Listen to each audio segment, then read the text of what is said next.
It's Wednesday Addams. I see you're trying to distract yourself from your own banal thoughts. Let me help. Here's a recording thing made of my latest root canal.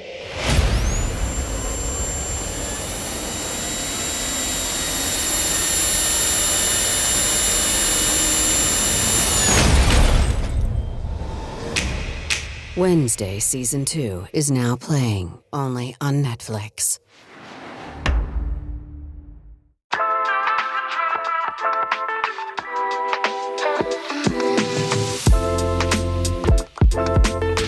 Welcome back to Connect with Jonathan and Mark.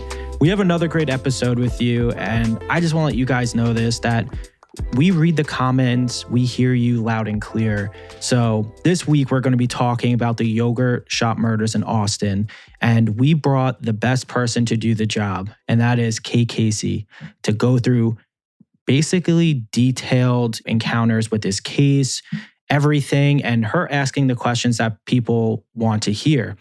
Now, I just want to preface to you guys too that we are still going to be doing real law enforcement, real families, real cases. So stay tuned for that. All right, guys, let's jump right in.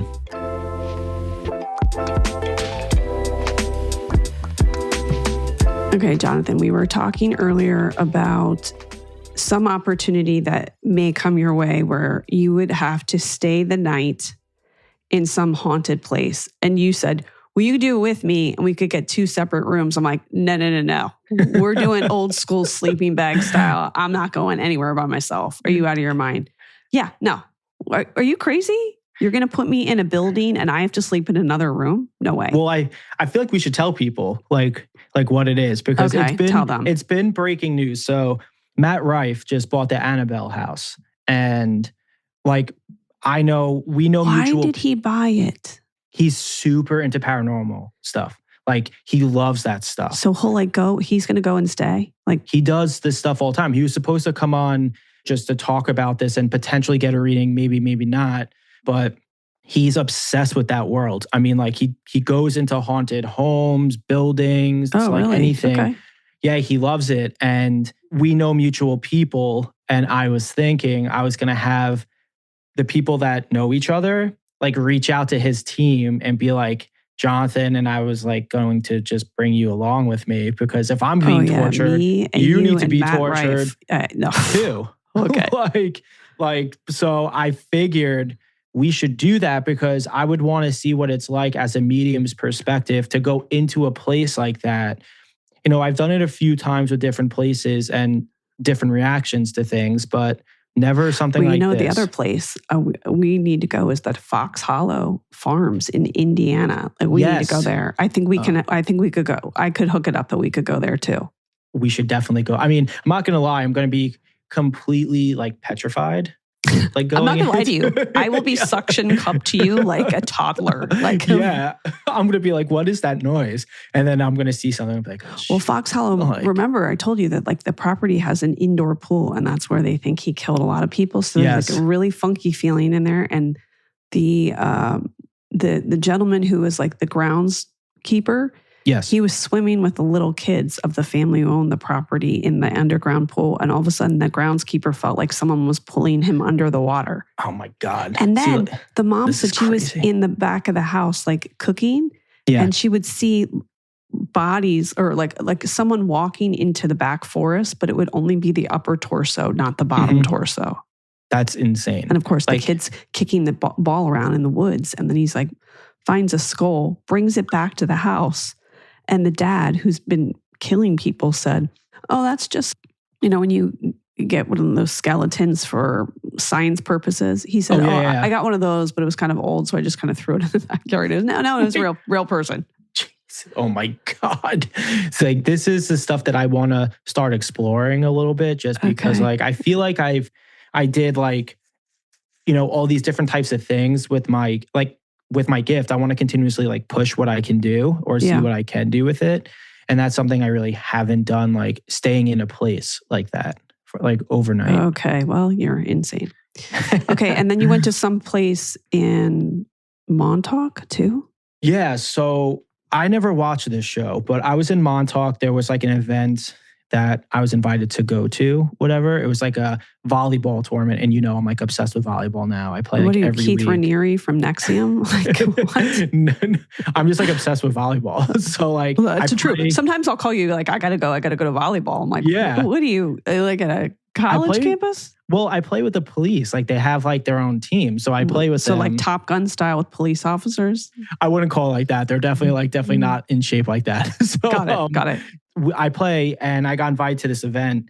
So it was out in Montalk. And for people that watch the show Stranger Things, there's a military base out in Montalk. And I'm not sure the exact date when they closed it down. Okay. But it was 20, 30 years ago, maybe longer than that. But essentially, they did testing there with little kids about if they had abilities, whether it's psychic, intuitiveness, anything. But it was supposed to be a military base to basically stop anyone from like Russia or Germany coming. Like it was at the peak of Long Island and they had satellites and stuff, but it got closed down just as fast as it was built. It was like a really weird thing. And then it came out that there was testing there. So the show Stranger Things is based on when the kids get tested. I've never watched the show, but it's at that military base. So when I took the picture of it, people were like, holy crap, like that's from Stranger Things. Oh, yeah. Okay. So when I went there, it's fenced off and cemented. Like you really can't get in there. Like they really made it impossible. Like you would have to have dynamite to really get in to some of the stuff. And the weight that I felt in my head, it felt like someone was punching the inside of my head. It was absolutely crazy. So that's why I'm more curious about if I go to a place like Fox Hollow or the Annabelle's home, like what that would be like. Because I really couldn't get in there. They have surveillance. They have like security there 24/7. They don't want people exploring it at all. So there's something funky there. Well, we could also go to Fennerton Road, which is the house I grew up in, the earliest years of my life, which was absolutely haunted. We can go there. My house on Laura Lane in Westchester, which my stepfather probably still haunts. Sorry for the people that bought that house. You're screwed. You know, it's funny. People go on tours to sing. We'll go on tours just to like see haunted houses. Well, we've got two unsolved cases I want to talk about today. And one actually is in Montauk. And it's been the subject of some some stories, obviously, throughout the New York region where you are. But I feel like it's percolating out into the rest of the country because the victim, a beautiful, beautiful woman, Martha Nolan O'Slatara, commonly known as Martha Nolan. She's originally from Ireland, County Carlow, held degrees in business and digital marketing from University College Dublin, and founded the swimwear and resort brand wear East X East, recently launching a pop-up in Montauk. Her last conversation was with her mother, Elma, occurred a week before her death, during which she mentioned plans to visit Ireland. So on the early morning of August 5th, so just a few days ago, a 911 call reported an unconscious woman aboard a dock boat named the Ripple at the Montauk Yacht Club. Despite CPR attempts by bystanders, she was pronounced dead at the scene. Now, according to authorities, the autopsy findings, there's no sign of violence that were found on her body. The cause and manner of death remain undetermined, with toxicology and further examination still pending. Nearby observers reported hearing screams from the boat that night. One witness described a frantic scene with the boat's owner shouting and even throwing sunscreen to get help. I don't even know what that would mean, but authorities have not ruled out foul play. There's no direct evidence at this point, and no suspects have officially been named. So again, her name is Martha Nolan. Beautiful young woman. Yeah. What do you think? You know, it's interesting because, you know, if the moms reach like hears this, like please reach out. Like I'm always here to help. But you know, sometimes people take drugs and sometimes people hallucinate, you know, and especially what people don't understand too is when you go out in the ocean at night, it's like literally pitch black. Like there's nothing around. I think there could be some type of potential drug or something involved. Maybe even given to someone? Potentially, because if it was something where someone laid their hands on them or did something like a foul play situation, it would have been notified, I'm assuming, pretty fast because they found the body pretty fast too. So that it wouldn't have been too much of a lag time, I would think. But yeah, I believe. But what that about the screams? Why would we hear screams? So the scream could literally, like I said, be from drugs. Like when you hallucinate and stuff. Got it. Okay. Like whether it's shrooms, acid, it could be anything. People sometimes do that, and especially this generation of people, like they really try like DMT or MDMA and all that stuff. Like, yeah, it's like less about drinking now; it's about doing drugs. But that's the thing now. It's microdosing. Like, right, toxicology reports I think will take quite some time. I feel like they take weeks. It takes a long time. Yeah. It takes a long time because they have to rule out everything and they have to rule out every single drug. So it does take a while. Oh, that's heartbreaking. Well, I had another case that I wanted to talk to you about. Yeah. This, of course, is live rent-free in my head. You know, every single Dateline 48 Hours Mystery I've ever watched in my entire life, I know, and I can reference. Like, it's like a sick thing. Okay. Years ago, I watched 48 Hours Mystery episode, and it's about the yogurt shop murders. I think about this case so often that when I meet someone from Austin, the first question is not, did you go to UT? What was it like to be raised in this city that loves music? It's, do you remember the yogurt shop murders? In fact, I have a friend here in town who's from Austin. She didn't know anything about it. And now anytime there's anything about this case in the media, she sends it to me. Had no idea. Grew up there, had no idea. So that's, I think, to me, what it was so perplexing is that for some people, this forever changed the trajectory of their life. But for other people, it was a case in their own community that they didn't know anything about. It's like one or the other. Anyway, the story is so perplexing for several reasons. Right. Let me first begin by telling you this happened in 1991 in December. It's at that time of the year where people are beginning to go shopping. This yogurt shop, I can't believe it's yogurt. Were you too young to know this chain? Yeah, I wasn't born yet. Okay, so it was the first of its kind, like one of those yogurt shops. And the whole marketing of it was like, I can't believe it's yogurt. It's not, I can't believe it's yogurt. Like it's not ice cream, that full fat, lactose induced. So you could be a franchisee. So they just started popping up all over the country. This one in particular was located in Northwest Austin in a strip mall at the intersection of West Anderson Lane and Burnett Road. So it's a busy suburban commercial area surrounded by residential neighborhoods, not too far from the mall. So quick, short drive. You could walk there if you wanted. So a kind of place where kids would stop in after school, maybe a family would go grab a treat on the weekend. Yeah. And of course, this is a place perfect where local teens could work behind the counter. Brightly lit, cheerful, seemingly safe area. So it's a Friday evening. This place is frequented by couples, high schoolers, regulars. And the franchise, like I said, was owned by a woman named Barbara. The day-to-day operations of the store typically overseen by shift supervisors and teen employees. So you have 17-year-old Jennifer Harbison. She's managing the store that night. And her coworker is 17-year-old Eliza Thomas. So they're both working the closing shift. So two girls. Right. However, Jennifer's younger sister, Sarah, age 15, and her friend Amy, they come by to hang out and wait for a ride home. So it's around 9:30, Jennifer's sister, Sarah, and Amy show up at the shop, and they're planning to just hang out until Jennifer gets off of work, and then the three would ride home together. So there were a few customers that stopped in during the last hour, including a couple who said that the girls seemed very happy, and the last known customer left around 10:42 p.m. He saw Jennifer and Eliza cleaning up, and the two younger girls are just sitting at a table. Nothing seemed out of the ordinary. After that customer left, the front door was likely locked as the girls continued their closing routine. So that would include mopping the floors, counting the register, prepping for the next day. So what happened after that has remained unclear. But investigators believe that whoever committed this crime maybe hid inside the shop or forced their way in shortly after closing. So sometime between 10:45 and 11:45, a brutal and calculated crime took place, and all four girls were killed. And I just wanted to warn people, they were assaulted, and then they were shot execution style. And these are all girls between the ages of 17 and 13. After the murders, the killers doused the back room in accelerant, so likely lighter fluid or rubbing alcohol. They set it on fire, obviously in an attempt to destroy the evidence.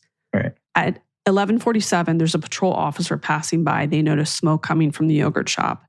At 11:48, the firefighters arrive. They break through the front glass. They rush inside, and as they move toward the flames in the back of the room, they discover the unimaginable, the 4 bodies. So this murder shocked the entire city because it's young girls. It seemed very calculated and senseless. Yeah. And they arrest these 3 men who were later let go, and they essentially said it was flawed confessions. They were pushed, Maurice Pierce in particular, they were forced into a false confession. Then there's evidence of a confirmation bias. Once police obtain a confession, there's sometimes a tendency to focus on that narrative and then they overlook contradictory evidence. There's mishandled evidence in this case. From the start, the crime scene investigation faced a lot of challenges because the fire destroyed or contaminated critical physical evidence, which would make forensic analysis difficult. Some of the evidence was not properly preserved or collected according to modern standards, which of course frustrated later efforts to use advanced DNA technology. There were also reports of delays in processing evidence and miscommunications between law enforcement agencies. And then those mistakes contributed to lost opportunities for breakthroughs early on.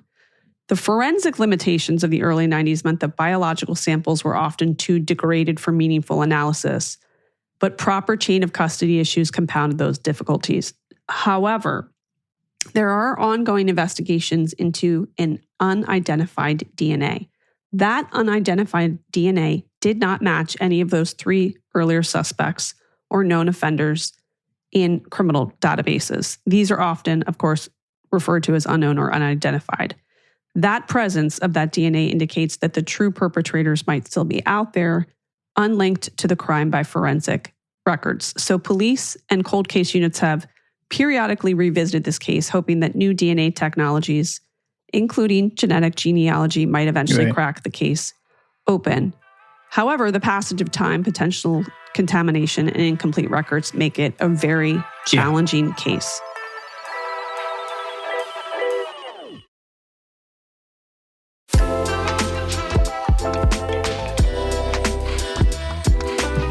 So there are certain theories about this. 1 is a robbery gone wrong. 2, sexual predation and targeted attack. Given the evidence of sexual assault, many believe these murders were premeditated and carried out by someone with a sexual motive. Mm-hmm. Gang or drug-related violence, maybe multiple perpetrators working together. Familiarity with the victims or the location. Some theories posit that the killers might have known the victims or the yogurt shop layout, allowing them to act with chilling precision. And the last is the wrongful conviction theories. In light of the acquittals and the recanted confessions, some speculate that the real killers remain free and the suspects arrested were wrongfully implicated due to investigative pressure. This theory emphasizes police missteps and flaws in evidence handling. So what do you think? Because I should note that there is an HBO doc-series right now that you can watch. Yeah. It's 4 episodes. It is called The Yogurt Shop Murders.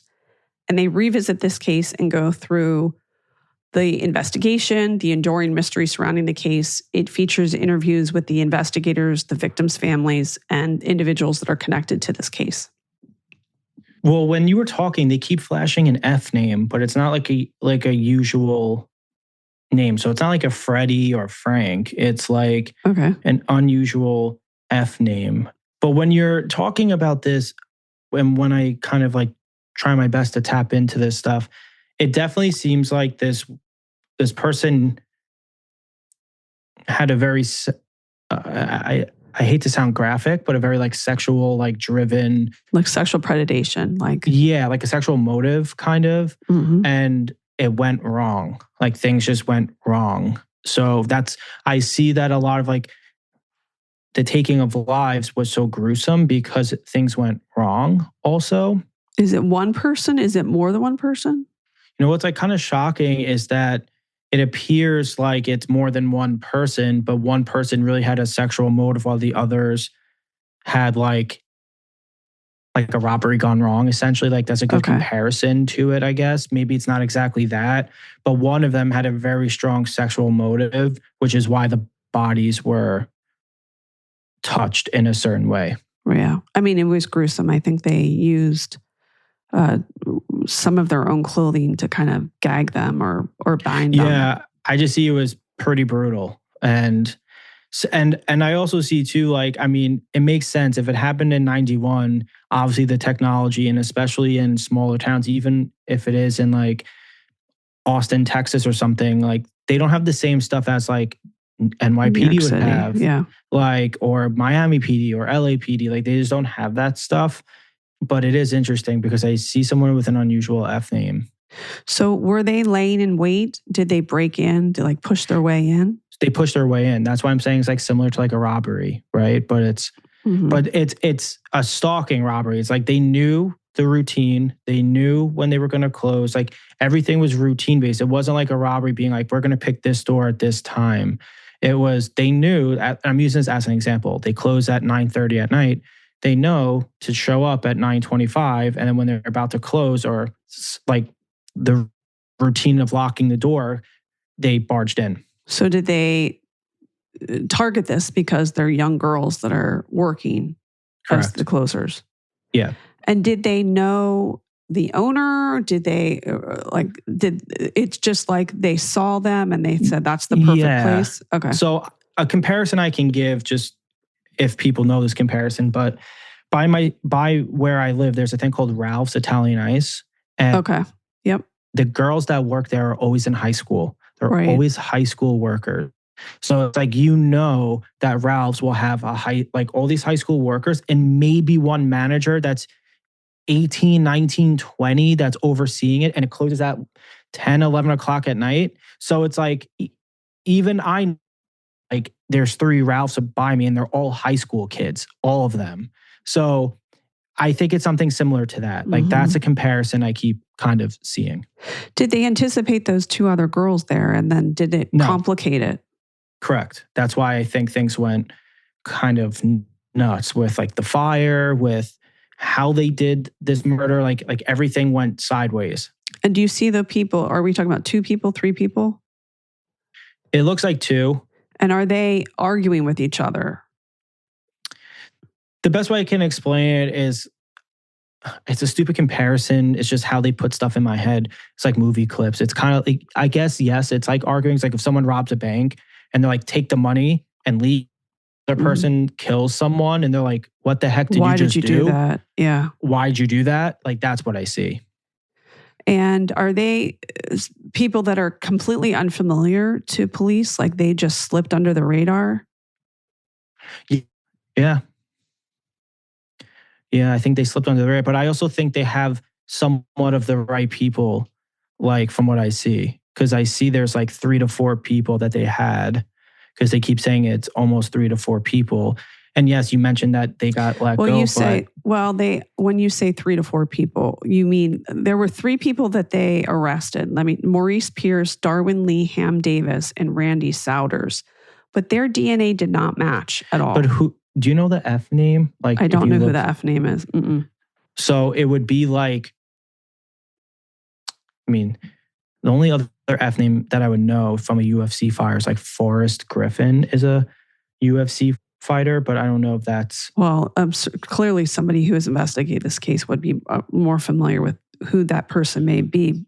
I just think that, yeah, they went under the radar. I also think too, again, it's horrible to say, but it's like, you know, technology, and if they don't have resources, people really can navigate and get away with things for a pretty long time. And you are right. Like the longer a case is from the early 90s till 2025 right now, the evidence most likely was moved, touched, tampered with just because they probably did stuff throughout the entirety of like the precinct or evidence room, et cetera. Let me ask you this. Is the person who is the mastermind and also the other person who's the participant, like the second banana kind of person, have they been watching this coverage? Are they terrified that they may be found out, or there's just the mastermind's not, the other person is. Got it. Okay. Yeah, like the mastermind or the person who like did the horrible acts, I don't think is too nervous. The mastermind, he's assaulting and murdering, or so he's the other one that like the plan went sideways. Got it. Like, and also like the comparison that they're also showing to me too is like, you know, this person is in your church. This person seems like a family person. This person seems like, you know, they're in the community. Like, this is not like someone you would look down the street and be like, this is a criminal. This person looks like you could be in the supermarket, have a pleasant conversation with them. Like, you just wouldn't know. Has that person, the F name, committed other crimes, or was this the only one? Small crimes. I wouldn't say anything like, you know. Okay. Like a crime's a crime, but yeah, small crimes. Do you have an initial for the other person?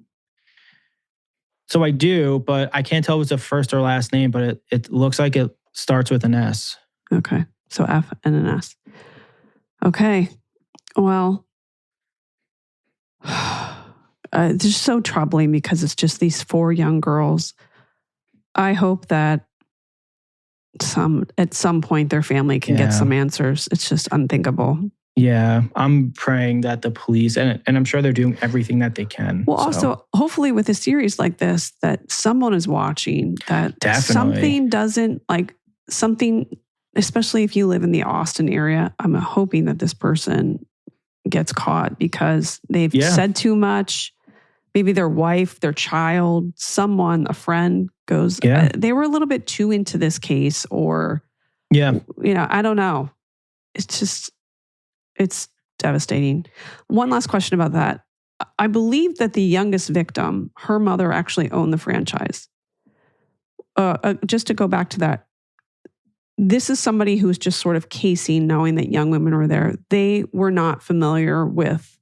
Not really. It doesn't seem, I mean, it could be, but to me, the way that they keep comparing it in my head is like that Ralph's Italian Ice thing. Yeah. But that is also like a franchise situation too. So what a disgusting human being that you're like, let me take advantage of. 2 were sisters, yeah. Because they're 2 of them are standing side by side like sisters, like blood sisters. So one was working the closing shift, and the other, Sarah, came with Amy, who was the 13-year-old. So they came to just hang out during closing. I'm sure, you know, you just go in and like, I'll hang out, I'll get something to eat and wait. I used to do that when my friends worked at Friendly's, that ice cream. Yeah, I remember it, yeah. My friends used to work there. I used to walk in and just hang out with them when it was closing time and just like shoot the shit with them, you know? That family lost 2 daughters. It's insane. Yeah, this is why like I know it's like hard to watch or hard to listen sometimes, but the exposure of this stuff really does help out. I mean, we're seeing it firsthand with Amy Bradley. You're seeing it firsthand with like all these different cases. So as tough as it is for the families to do, and it's the smartest thing to do to bring attention, because then it's like, I always say this, it's always like put up or shut up with the police. Like now the ball's in your court, essentially. Like you have to do something. You can't not do something. So, you know, that's why I'm so happy when we cover these cases and stuff. Yeah. All right. Well, if people want to listen to my podcast, it's called Reality Life with KKC, and you can listen to it wherever you listen to podcasts. And I've got a what to watch list, everything that you need to watch in unscripted TV at kkc.substack.com. Yep. And 6 days a week. Social media too. Facebook group is Reality Life with KKC, and then Instagram at KKCCA, TikTok, it's KKC, Twitter, Threads, and Blue Sky at KKC. And there's so really good shows that I'm recommending that these last 2 weeks that may be off the beaten path. So people should check those lists out too. Oh, and I've got an interview with the executive producer of the Delphi series on Hulu, and I interviewed one of the victims' mothers. Yes, and that's what I was just about to say. You need to tell people about that. So after this, they can go listen to that, or vice versa, whichever one they want to do. Yeah. Okay, well, thank you. Thank you.